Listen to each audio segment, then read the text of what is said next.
നമുക്കൊന്ന് ഈസി ആയിട്ട് പെട്ടെന്ന് ഒരു ബുഹാരി റൈസ് ഉണ്ടാക്കാം കേട്ടോ. ആദ്യം 2 ടേബിൾ സ്പൂൺ നെയ്യ് ആഡ് ചെയ്തിട്ട് നമുക്ക് അതിലേക്ക് കുറച്ച് ആമണ്ട്സും റൈസിൻസും കൂടെ ഇട്ടിട്ട് നന്നായിട്ടൊന്ന് റോസ്റ്റ് ചെയ്തെടുക്കാം കേട്ടോ. എന്നിട്ട് അതിലേക്ക് കുറച്ച് ക്യാരറ്റ് ഗ്രേറ്റ് ചെയ്തതും കൂടെ ചേർത്തിട്ട് നന്നായിട്ടൊന്ന് വഴറ്റിയിട്ട് കോരി മാറ്റാം കേട്ടോ. എന്നിട്ട് ആ സെയിം പാത്രത്തിൽ തന്നെ നമുക്ക് കുറച്ച് ഓൾ സ്പൈസസും പിന്നെ സവാളയും ഉപ്പും ഇട്ടിട്ട് നന്നായിട്ടൊന്ന് വഴറ്റി കൊടുക്കാം കേട്ടോ. എന്നിട്ട് അതിലേക്ക് കുറച്ച് തക്കാളി അരച്ചതും പിന്നെ ടൊമാറ്റോ കെച്ചപ്പും കൂടെ ആഡ് ചെയ്യുക. അതിനെൻ്റെ വരണില്ല, കുറച്ച് മടിയുണ്ട്. എന്നിട്ട് നന്നായിട്ടൊന്ന് മിക്സ് ചെയ്തതിന് ശേഷം കുറച്ച് അറബിക് മസാല ഉണ്ട് ചേർക്കുന്നത്.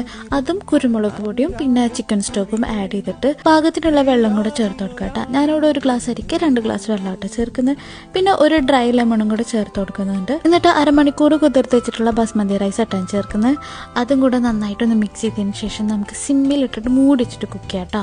ഇതേ വെള്ളമൊക്കെ ഒന്ന് വറ്റി വരുന്ന സമയത്ത് നമ്മൾ നേരത്തെ ഫ്രൈ ചെയ്തിട്ടുള്ള ഒരു ക്യാരറ്റ് ഉണ്ടല്ലോ, അതും ഇതിലേക്ക് ഇട്ടിട്ട് നന്നായിട്ടൊന്ന് മിക്സ് ചെയ്തിട്ട് കുറച്ച് നേരം കൊണ്ട് നമുക്കൊന്ന് മൂടി വെച്ചിട്ട് കുക്ക് ചെയ്ത് കഴിഞ്ഞാൽ നമ്മൾ അടിപൊളിയായിട്ടുള്ള ബുഹാരി റൈസ് ഇവിടെ റെഡി ആവും കേട്ടോ. അപ്പോൾ ഇത്രേ ഉള്ളൂ കേട്ടോ. അപ്പോൾ ഇതുവരെ ഉണ്ടാക്കാത്തവരുണ്ടെങ്കിൽ ഒന്ന് ഉണ്ടാക്കി നോക്കട്ടോ.